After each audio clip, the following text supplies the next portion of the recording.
If you like this video, make sure to subscribe to Downfall Network for more cool content.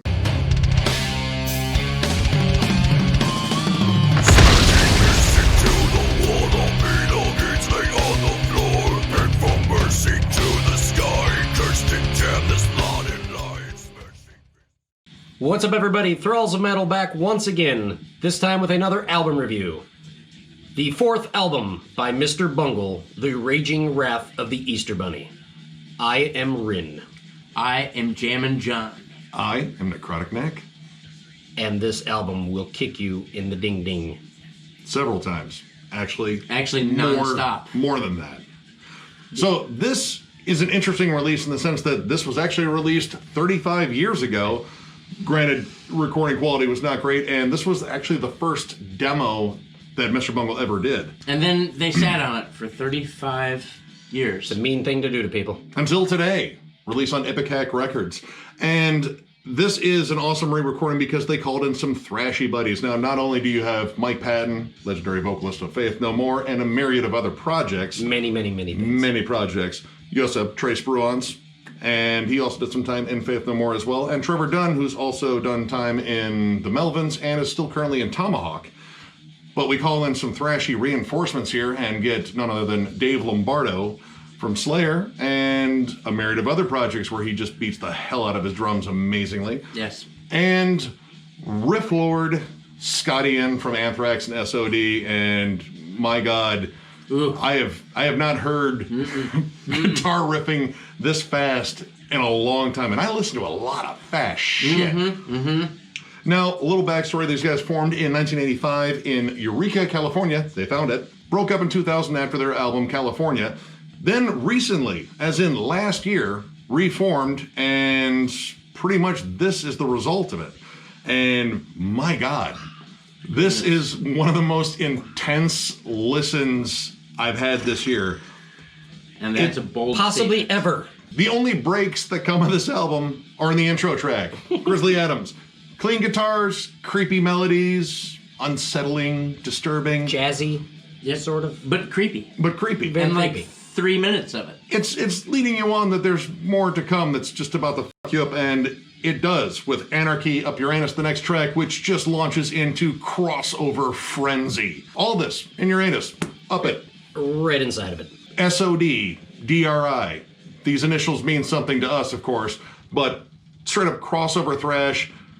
Mike Patton delivering the most feral vocal performance I have ever heard from him in terms of an entire album. Like ever. He's screaming like a dying elephant. It's almost horrifying. I think they had to tranquilize him a couple of times just to get him to stop freaking out, because these are rants and freakouts and seizures and just it's hatred being hurled in a microphone. There might have been animals in the booth with them squealing too. He growls, barks, screams, squeals like a madman being tickled with razor blades. He has a 6-octave range, and granted, he's not hitting all 6 octaves, but he's doing things with the aggressive vocals he hasn't really done before. Little hints of it, like on Cuckoo for Caca. Yeah. Imagine that performance stretched out for 40 plus minutes. It's just, what the friggity hell? This is, bar none, one of the most intense listens. And it's kind of unique because a lot of this screams crossover thrash, like the very punky, angry, lots of hardcore. But we're talking longer songs on here. Raping Your Mind is 6 minutes. And that's exactly what it does. Mathematics, 8 minutes, 46 seconds of just pure beatdown. And again, there are no breaks on this. None. The slowest parts are maybe a D beat. That ain't slow. No, but you can breathe. Tell you who's not breathing, Scott Ian. His pick hand is faster than hummingbird wings. It is just insane, nonstop, like triplet picking. Trace Bruans, I had no idea could shred. The leads are insanity. Just noodles all over the place. And they're everywhere. Each song is its own batch of crazy. It really is. And it's interesting, like, listening to him, like, he's, like, somewhere, like, 1 foot, like, right by Kerry King, like, on the squealy and this whammy bar, And then you also have these really cool, like, technical melodic parts, too. And his wheelhouse is incredible and insane. It's a big-ass wheelhouse. Full of cockroaches. Like in the song Hypocrites, Habla Español. O Muere. He actually sings La Cucaracha. Briefly on that one. And then we go into an s.o.d. cover. Speak Spanish or die. Which is amazing. It's the Scottian stomp all over the place. And the bass tone is really close to Danny Lilker's crunchy. I mean, it's just so it's almost percussive. Like it's that heavy. And might as well, since we brought up percussive, Dave Lombardo. Holy monkey. Wow. You're not human, are you? Do you get tired? I feel like you don't get tired because you don't. He's 55 years old. What in the piss, man? We're listening to Rain and Blood right now, and it sounds like he's holding back considering what we just listened to. Yeah, but to be honest, this makes getting older seem fun. These guys are Mike Patton's 52, and he's the youngest person in the band. Yeah. I don't understand. What, 56? 56. Yeah. Maybe the peak of my musical career isn't going to hit till my mid-50s, so I've still got something to look forward to. Are you kidding? There was a lot of ibuprofen consumed during the making of this album. I mean, I'm sure. Ben Gay. All over. Ben Gay wrist wraps, and I think Patton gargled with Ben Gay, possibly. Possibly. I haven't heard low growls like that ever, really, from Mike Patton. No. Like really low, guttural. And high, like, Tom Arias. It's insane. Like, I mean, generally, we think about this guy, like, doing a lot of cool, crazy stuff, but still preserving his vocals. This one, I think it was just pretty much a lot of fuck it. You know what? I can't tour on this right now, technically. I might as well just go all out. What better person to record the soundtrack, though, for 2020? Just insanity. Written 35 years ago. 35 years ago. They're prophets. If this album came out 35 years ago, properly recorded, it would have gave Slayer a run for their money. Yeah. It would have gave Metallica a run for their money. Yeah. Bungle might have been the biggest thrash band ever. And then they went and did the first Bungle album, which is like demented circus music. I still can't believe the same group of musicians actually pieced together that, and then put together this. All of the other Bungle albums have nothing to do with this album. Yes. This is non-canon Bungle. This is not California. This is not Everyone I Went to High School With Is Dead. Or Retro Vertigo. Yeah. No. This is Spreading the Thighs of Death. That song alone is as intense as half of a Slayer album. It makes me want to drive fast over people. I'm definitely listening to this on the way to work tomorrow. My neck hurts. Scott's wrist hurts. Dude, his picking hand fell off. Mike's throat hurts. Dave's fine. Dave's fine. Dave's fine. Yeah. So that was another day in the office. I'm pretty sure he was looking at the rest of the guys like, what, you guys are sweating? I'm pretty sure I'm going to listen to this record at least once a day for the rest of my life. It's that spicy Cuban blood. One of the few moments it actually slows down but still maintains its intensity is Erasist.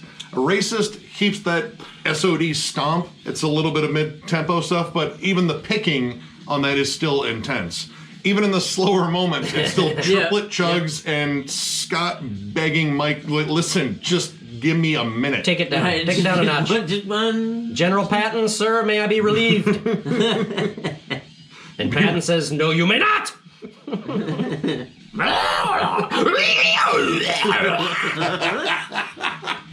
And you can quote him! We're going to have, like, subtitles that was Pattonese for something. Because you get those vocal fits all over this album. They also do an incredible and possibly more intense cover of COC's Lost for Words off of Animosity. Yeah. Which, at one point, I think when Mike comes in, he sounds like Dino from the Flintstones. And then later on, he sounds like Jim Carrey in Liar Liar. Dude, it's just nuts. I mean, all these things translate to words somehow. Yes, in he's Mike speaking Patton. English, well, except in Habla Español humor. The remarkable thing on this album is, at any point, this never lost steam. No. It was always And I dare you to find a moment where it does. Full tilt boogie, 10 all the way. It's like pushing a boulder down a mountain that's going to eventually hit a bunch of orphanages.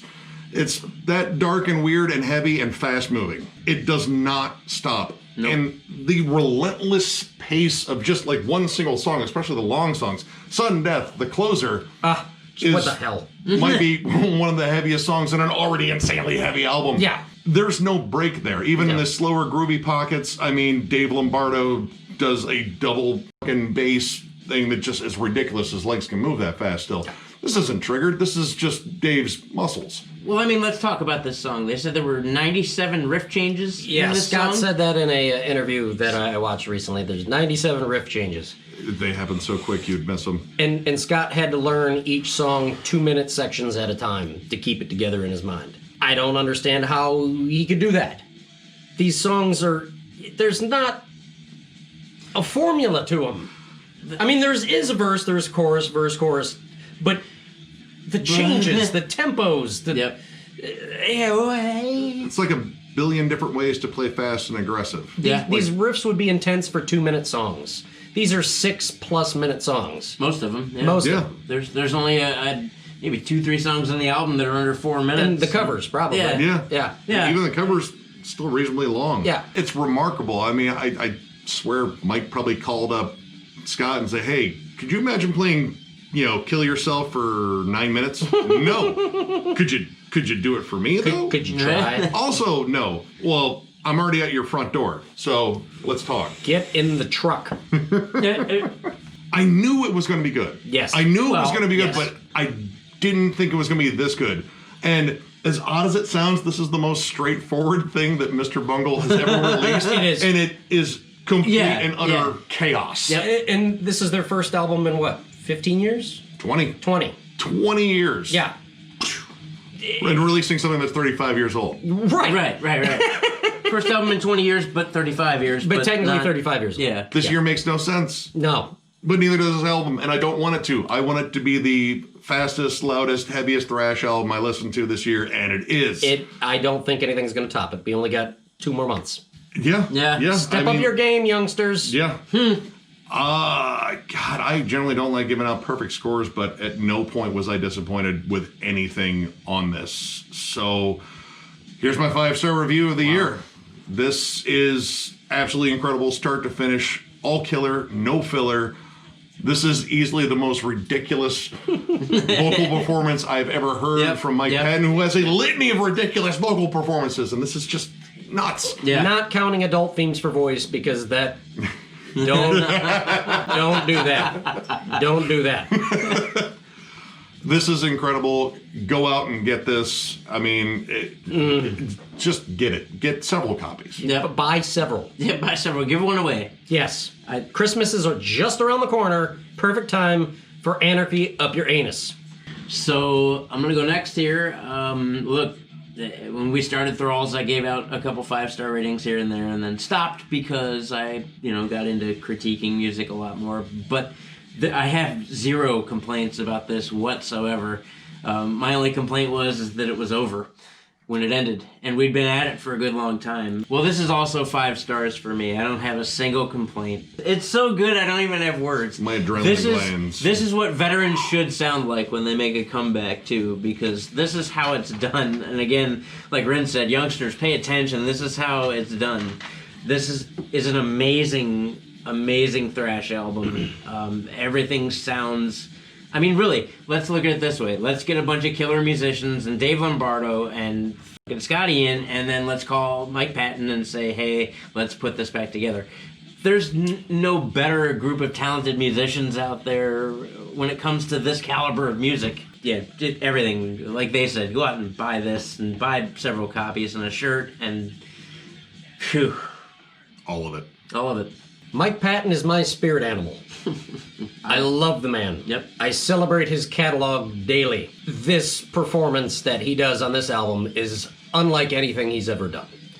And it's amazeballs. And it's such a bold statement. That is a bold dude, statement. because he's done so much shit. He sang Italian operatic concertos with a symphony. Live, nonetheless. Yes. Crooned the panties off of everyone. He's done beatboxing. He's done Cartoon voices. cartoon Yeah, voices. yeah. Video game voices.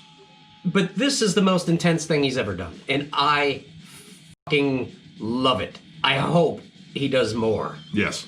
But if not, we got the Raging Wrath of the Easter Bunny. And this is a 5-star, perfect perfect. Wow. There's nothing wrong with it. Buy it.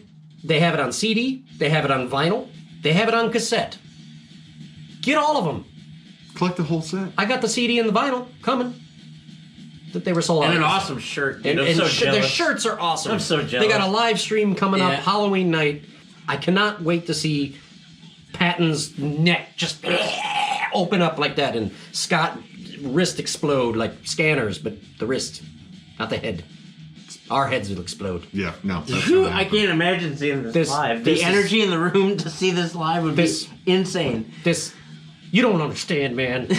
You don't understand. We'll all die in that pit. All of us. Hold Yeah. my beer and count my teeth. So, if you enjoyed this very energetic review, because we're still riding a high from this Yeah, album, dude. give this video a like, a thumbs up. And if you are new to the channel, definitely subscribe because we do stuff like this all the time. We will catch you later.